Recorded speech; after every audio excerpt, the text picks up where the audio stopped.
Thousands of containers are sitting at California's ports. Trucks still exist, drivers still exist, but many of them are choosing not to enter the state. This isn't a strike. It isn't a protest. It's something quieter and more dangerous. It's a mass walkaway. And when people in a supply chain stop arguing and simply stop participating, the system doesn't collapse loudly. It freezes.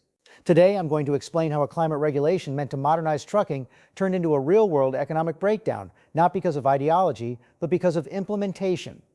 On January 1st, California's Advanced Clean Fleets regulation went into full enforcement.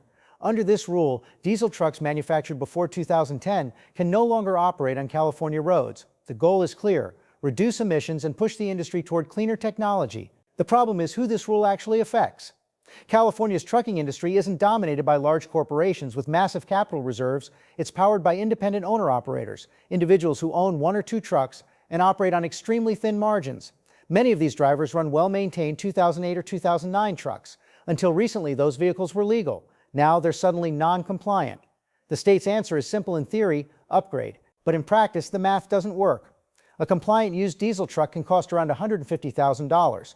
Electric semi-trucks range from $250,000. For an independent driver earning modest annual income, this isn't a transition, it's an ultimatum. So instead of upgrading, many drivers have made a different decision. They've stopped accepting loads into California. No union order, no coordinated strike, just thousands of individual economic choices. And when trucking slows down, the impact spreads fast. At the Port of Los Angeles, one of the most important cargo gateways in the country, container backlogs have grown sharply. What used to be routine movement is now slower, more expensive, and less predictable. Short-haul trucking rates have surged, and those costs don't disappear. They move from transporters to warehouses, from warehouses to retailers, and from retailers to consumers. But before prices rise, workers feel it first. Warehouses cut hours because shipments aren't arriving on schedule. Small businesses that depend on just-in-time inventory struggle to stay stocked. Paychecks shrink long before headlines appear.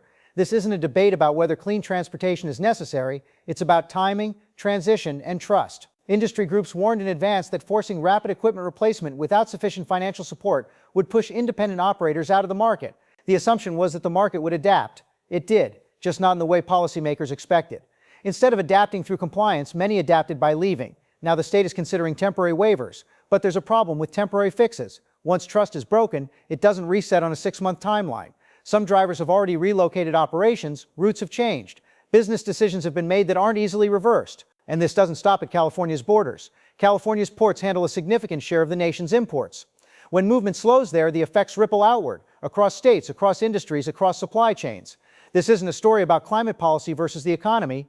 It's a case study in what happens when ambitious policy meets operational reality, and the bridge between the two is missing. Transitions work when people are given a realistic path forward. When they aren't, people don't protest, they don't argue, they don't negotiate, they simply turn off the engine and find another route. That's what's happening now.